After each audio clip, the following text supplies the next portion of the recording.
Assalamualaikum warahmatullahi wabarakatuh. Nama saya Feni Puspita, mahasiswi dari Profesi Bidan. Di sini saya akan membuat video mengenai penjelasan pathway infeksi saluran kemih dalam kehamilan dan shock serta penata laksanaannya. Adapun di sini pembuatan video ini bertujuan untuk memenuhi salah satu ujian tengah semester mata kuliah patofisiologi kebidanan. Nah, yang pertama saya akan jelaskan di sini mengenai shock hipovolemik. Nah, di sini sudah ada pathway-nya mengenai shock hipovolemik. Nah, untuk shock hipovolemik sendiri terjadi pertama karena adanya trauma pada jaringan tubuh. Misalnya dari luka bakar. Nah, dari luka bakar ini akan berakibat kepada kehilangan protein melalui sel yang terkelupas, sehingga akan berkurangnya protein plasma intravaskuler. Nah, akibatnya tekanan osmotik koloid plasma menurun, sehingga terjadilah penurunan volume intravaskuler. Nah, dari trauma pada jaringan tubuh tadi, selain dari luka bakar, bisa juga dari destruksi kapiler sehingga terjadi perdarahan. Nah, perdarahan ini tadi sama ya seperti luka bakar, akan keluarnya cairan dari intravaskuler ke jaringan. Nah, sehingga mengakibatkan penurunan volume intravaskuler. Lalu selain itu, dari pengeluaran keringat berlebihan, diare, muntah, intake air dan elektrolitnya tidak adekuat, bisa mengakibatkan shock hipovolemik juga karena kekurangan cairan di seluruh tubuh. Lalu yang ketiga, dari kerusakan korteks adrenal pada ginjal sehingga sekresi aldosteron menurun dan terjadi kegagalan dalam retensi air dan natrium. Lalu yang terakhir, shock hipovolemik juga bisa terjadi karena adanya obstruksi usus halus sehingga terjadi distensi usus halus, lalu aliran balik vena pada dinding usus terhambat dan terjadi peningkatan tekanan kapiler usus halus. Akibatnya cairan keluar dari kapiler masuk ke dinding dan lumen usus. Nah, dari semua penyebab yang sudah tadi dijelaskan akan menyebabkan penurunan volume intravaskuler sehingga terjadi shock hipovolemik. Nah, shock hipovolemik ini biasanya akan terjadi perubahan status kesehatan seperti kecemasan. Nah, untuk penata laksanaan shock hipovolemik sendiri, pertama kita lakukan pemeriksaan ABCDE atau airway, breathing, circulation, disability, dan exposure. Yang pertama kita lakukan menilai apakah pasien shock hipovolemik ini membutuhkan resusitasi cairan atau tidak. Nah, indikator dari pelaksanaan resusitasi cairan ini apabila tekanan darah sistoliknya kurang dari 100 mm air raksa, lalu CRT-nya lebih dari 2 detik atau akralnya dingin, lalu nadi lebih dari 90 kali per menit dan pernapasan lebih dari 20 kali per menit.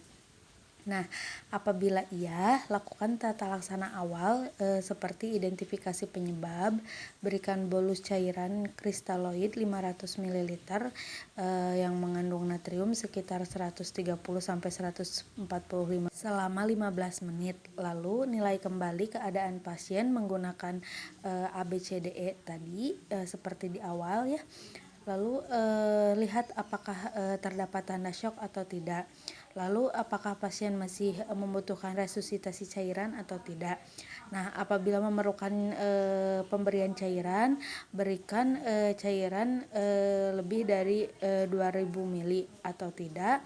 Nah, apabila sudah diberikan cairan lebih dari 2000 ml, kita cari bantuan ahli dan lakukan rujukan. Namun apabila tidak lebih dari 2000 ml, kita lanjutkan secara bolus sebanyak 250-500 ml cairan kristaloid. Nah, apabila tidak membutuhkan pemberian cairan ya, kita lakukan penilaian kemungkinan kebutuhan cairan dan elektrolit pasien. Lihat riwayatnya, intake-nya terbatas atau tidak, lalu dehidrasi atau tidak. Lalu lakukan pemeriksaan klinis seperti pemeriksaan nadi, TTV, CRT, IPV.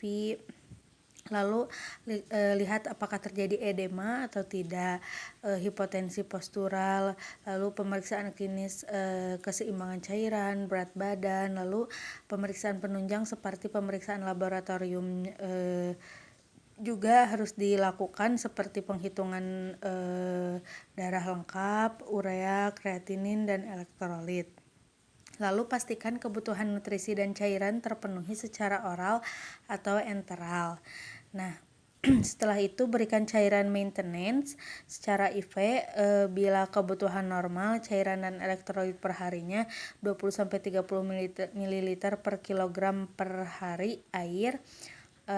Lalu setelah itu nilai kembali dan monitoring pasien.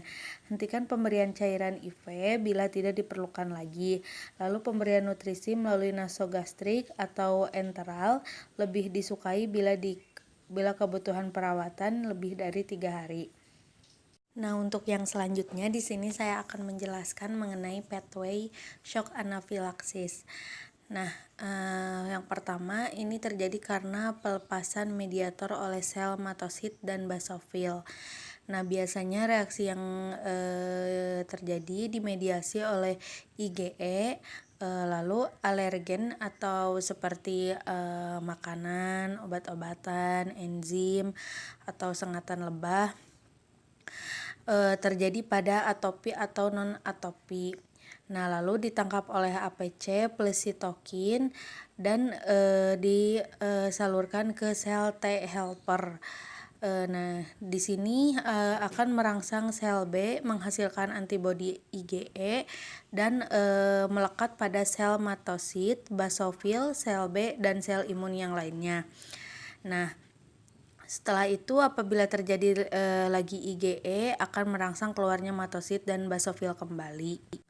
Nah, apabila sudah terjadi pengeluaran matosit dan basofil kembali akan terjadi dilatasi venula, peningkatan permeabilitas kapiler, bronkospasme, lalu kontraksi otot polos dan dilatasi arteriol. Sehingga akan menyebabkan reaksi anafilaksis seperti asma, edema laring, ataupun muntah. Lalu di sini ada pathway dari penata laksanaan shock anafilaktik di rumah sakit.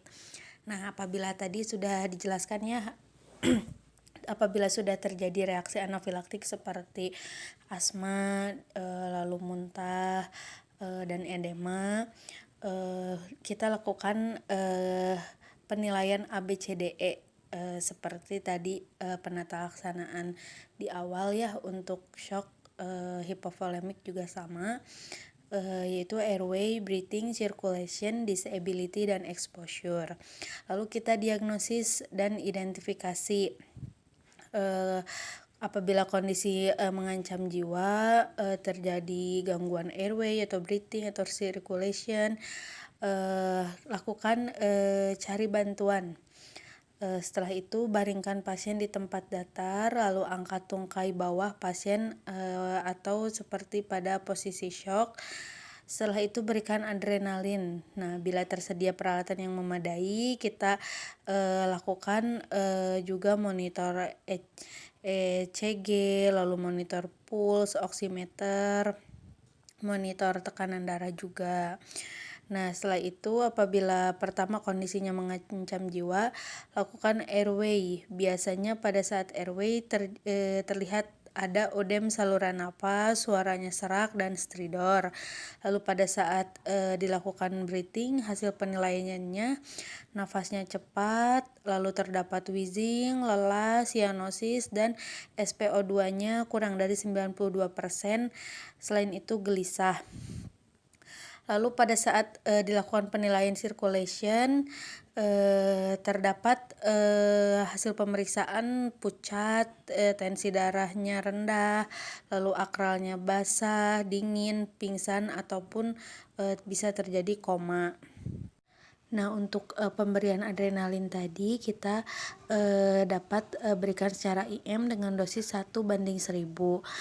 Ini bisa diulang 5 menit jika tidak ada perbaikan.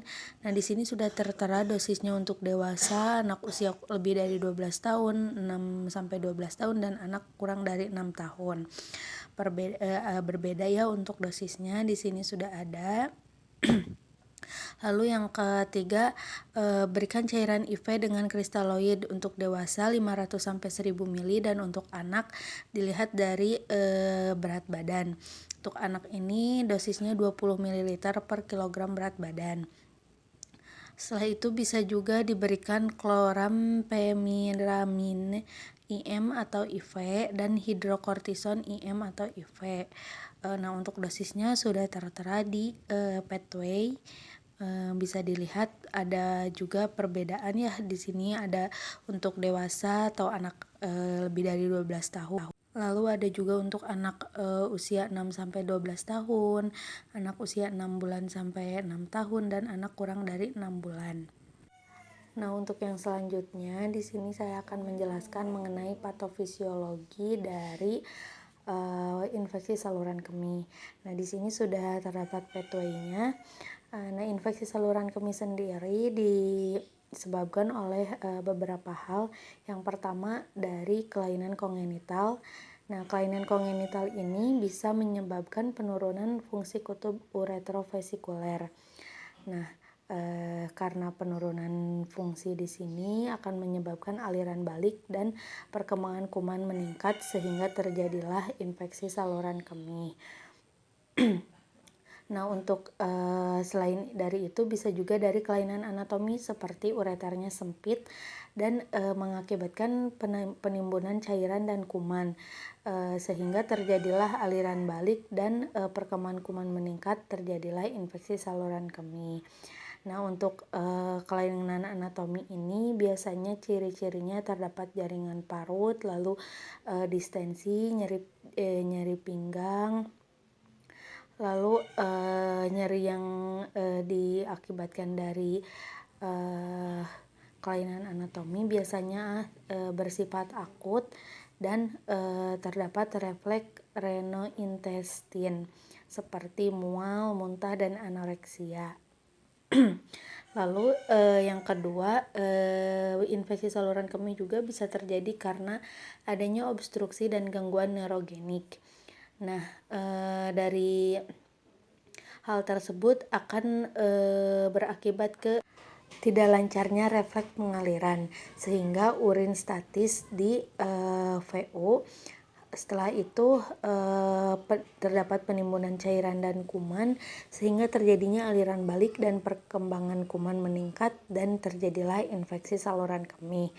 Nah, selain dari terjadinya aliran balik dari penimbunan cairan di sini akan terjadi juga tadi sama ya seperti kelainan anatomi, akan terjadi terdapat jaringan parut, lalu distensi nyeri pinggang sehingga dari nyeri ini akan terdapat refleks renointestin atau tadi mual, muntah, dan anoreksia serta ada juga nyeri akut. Lalu untuk yang selanjutnya di sini ada penyebab ISK yang ketiga yaitu mikroorganisme dari kateterisasi.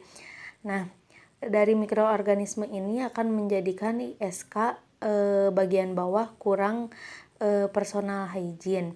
Jadi personal hygiene yang buruk sehingga uretra atau ginjalnya terinfeksi dan mengalami obstruksi. Di sini biasanya terdapat juga sama ya jaringan parut dan mengakibatkan distensi, nyeri pinggang dan setelah itu mengakibatkan terdapatnya nyeri akut dan refleks renointestin. Nah, refleks renointestin sendiri bisa terjadi dengan mual, muntah, atau anoreksia. Nah, ini semua yang terjadi pada infeksi saluran kemih akhirnya akan mengalami perubahan nutrisi yang kurang dari kebutuhan atau kebutuhan nutrisinya tidak tercukupi. Nah, mungkin sekian dari penjelasan saya, kurang lebihnya mohon maaf. Wassalamualaikum warahmatullahi wabarakatuh.